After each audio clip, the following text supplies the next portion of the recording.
पिछली वीडियो में मैंने आपको बताया था कि बॉयकॉट कश्मीर करने से बिल्कुल भी कोई फायदा मुझे तो नजर नहीं आ रहा।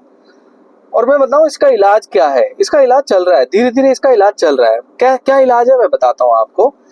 इस बार इंडिया की तैयारी भयंकर लेवल पे तैयारी है, कांड फाड़ तैयारी है। टाइम लग रहा है क्योंकि टाइम तो लगेगा ही ना, बड़ी तैयारी है तो बड़ी तैयारी के लिए बड़ा टाइम चाहिए। 11 दिन हो गए। 22 अप्रैल को ये घटना घटी थी पहलगाम वाली, और आज हम 4 मई में बैठे हैं। ठीक है जी, 11-12 दिन हो गए इस बात को। अभी तक हमारी तरफ से कोई हमें सुनने में नहीं आ रहा, मेन स्ट्रीम मीडिया में, यूट्यूब पे कहीं पे सुना नहीं दे रहा है कि कोई हम बड़ा एक्शन ले रहे हैं। पता है आपको एक चीज बताऊं मैं, अब क्या होगा, एक्शन तो होगा, भरपूर एक्शन होगा, मस्त वाला होगा। और एक्शन क्या होगा मैं बताता हूं आपको। पीओके अब इंडिया में मिलेगा, 101% है, गारंटी से ले लो, लिख लो। अगले 2 से 3 महीने में पीओके को हम वापस ले रहे हैं। ठीक है, पीओके के हाल आपको पता है क्या हाल चल रहे हैं पीओके के? पीओके के हाल ऐसे चल रहे हैं, इतनी जबरदस्त महंगाई है पीओके में, पूरे पाकिस्तान में ही। पीओके क्या, पूरे पाकिस्तान में इतनी जबरदस्त महंगाई है। दूध जो हिंदुस्तान में 60-65 रुपए लीटर है, वहां पे 250 रुपए लीटर है।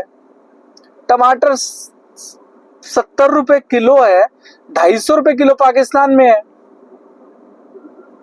जो चिकन ये 250 रुपए किलो है, वहां 750 रुपए किलो है। महंगाई से ना पूरी दुनिया की कमर टूटती है। जब भी किसी भी देश में महंगाई बढ़ती है तो आम जनता की, आम नागरिक की कमर टूटती है। पाकिस्तान में इससे उल्टा ही है, मतलब इससे अलग ही है। कैसे कि पाकिस्तान में महंगाई का बढ़ना अब कमर से नीचे चला गया, इनकी गांड फट रही है अब भोसड़ी वालों की। इतनी महंगाई इनके हुक्मरानों ने कर दी, इनकी सेना ने कर दी। सेना क्या, मतलब सेना थोड़ी है, वो कॉर्पोरेट है, ऑर्गेनाइजेशन है। इसके बारे में मैं कभी विस्तार से दूसरी वीडियो में बताऊंगा। उनकी सेना दरअसल सेना नहीं है,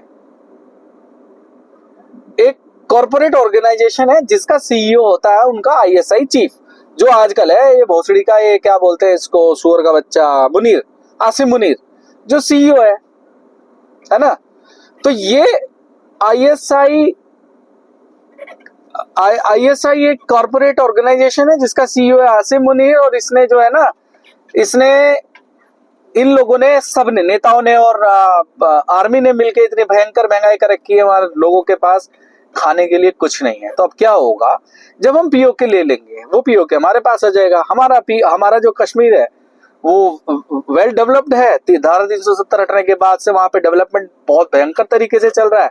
वहां पे लोगों को रोजगार अच्छा से मिल रहा है, लोग पैसा कमा रहे हैं। 500 रुपए पत्थर फेंकने की बजाय वो अच्छे से कमा रहे हैं, 2000-5000 रुपए कमा रहे हैं। कोई कैब का ड्राइवर है, कोई होटल इंडस्ट्री में काम कर रहा है। इस तरीके से वहां पे जो है रोजगार बहुत अच्छा मिल रहा है। अब क्या होगा कि जब पीओके को हम ले लेंगे, हमारी सेना ले लेगी, तो 2 कश्मीर हो गए। एक वेल डेवलप्ड कश्मीर हो गया जो कि हमारा है, जिसमें डेवलपमेंट चल रहा है। एक हो गया गरीब और कुर्बा कश्मीर, जो पीओके, आज हम जिसे पीओके कहते हैं। जब वो हमारे पास आ जाएगा, वहां के लोग हमारे लोगों से जब मिलना शुरू करेंगे, तो पता कैसे होगा, मैं आपको बताता हूँ।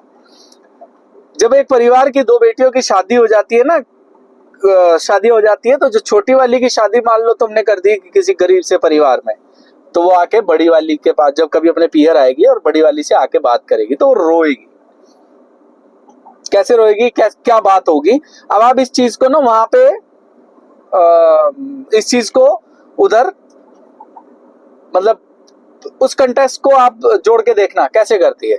अरे दीदी कहाँ कराती मेरी शादी इतने गरीब लोगों में, इतने गरीब हैं। मेरी तो सास गर्मियों के दिनों में भी पंखा नहीं चलाने देती मुझे, ये बोलती है कि बिजली का बिल ज्यादा आएगा, तू पंखा ले ले, हाथ वाला पंखा ले ले, तो उससे चल ले, पंखा मत चलाइयो। और सुन, फ्रिज भी रात को खुला मत छोड़ियो, ऑन करके मत छोड़ियो, ऑफ कर दियो। रात को दूध सारा खत्म कर दियो। वैसे तो दूध है नहीं फ्रिज में, कुछ भी नहीं है ना, तो कोई सब्जी है ना कुछ है, खाली फ्रिज चलाने की कोई जरूरत नहीं है। और बच्चों को दूध की जगह ना तू आटे में पानी मिक्स करके दे दिया कर। बच्चों को क्या पता चल रहा है, छोटे छोटे बच्चे हैं 12-14। एक काम कर, इनको तू है ना दूध में पानी मिला के दे दिया, उसमें आटे में पानी मिला के दे दिया कर, दूध ही लगेगा उन्हें, तो सफेद चीज दूध ही लगेगी। कैसी जगह शादी कर दी दीदी, मुझे तो बिल्कुल ही बर्बाद कर दिया, फटे हाल कर दिया आपने तो। वहां तो मेरी सास मुझे कुछ नहीं करने देती, रोटी भी 5 की जगह 2 ही खाने को मिलती है मुझे। चिकन तो ऐसा लग रहा है कि जैसे यहाँ मैं अगर चिकन खा लूंगी तो मेरे आंसू रोक के नहीं रुकेंगे, इतना बुरा हाल। इतनी ऐसी जगह मेरी शादी कैसे कर दी, क्यों कर दी आपने, मेरे से कौन सी दुश्मनी निभाई आपने। सच बताऊं मैं आपको, यही होगा जब वो पाकिस्तान ऑक्यूपाइड कश्मीर वाले लोग जब पीओके हमारे पास आ जाएगा, ये मिलेंगे आपस में, इनके रिश्तेदार हैं वहां पर, वो जब मिलेंगे ना तो बात होगी उनसे, उन्हें पता चलेगा। तो ये जो हमारे वाले भोसड़ी के आज हमारा साथ देने को तैयार नहीं है ना, ये पाकिस्तान जिंदाबाद करते हैं, है ना, और ये माइक पे कुछ भी बोलने को तैयार नहीं है, तब इन्हें होश आएगा बहनचोदो, हम तो स्वर्ग में, हम तो जन्नत में रह रहे थे, हम तो जन्नत में रह रहे थे, हम जन्नत को ही गाली देते आए हैं। हम अपने देश के हुक्मरानों को, ये देखो मेरी दीदी सूख गई है बहनचो, बिल्कुल ही हाथ पतले पतले से हो गए हैं, पीओके में रहते रहते खाने को भी नहीं मिला इन्हें कुछ भी। तब इन्हें अकल आएगी, तब इन्हें बुद्धि आएगी, इनका दिमाग चकराएगा कि भाई हम बढ़िया थे, बहुत बढ़िया थे हम तो, हम इस देश के होके भी इस देश को अपना देश नहीं माना हमने कभी, हमने कश्मीर को हमेशा अलग थलग समझा हिंदुस्तान से, यहाँ तो जन्नत है साले। अब देखो उन सड़कों पे जब ये पीओके की सड़कों पे चलेंगे, अपनी गाड़ियां चलाएंगे ना, सालों की रीढ़ की हड्डी में जब दर्द होएगा ना इनकी, इनके पेट की आंतें जब हिलेंगी ना, इनके चापे हिलेंगी ना बहनचोदों की, तब इन्हें पता चलेगा हरामी कश्मीरियों को। मुझे कहना नहीं चाहिए भाई, सच बता रहा हूँ मैं आपको, मेरे ही देश के हैं वो लोग, मैं तो अपना ही समझता हूँ, मेरे तो देश का हिस्सा है वो, अभिन्न अंग है मेरे देश का।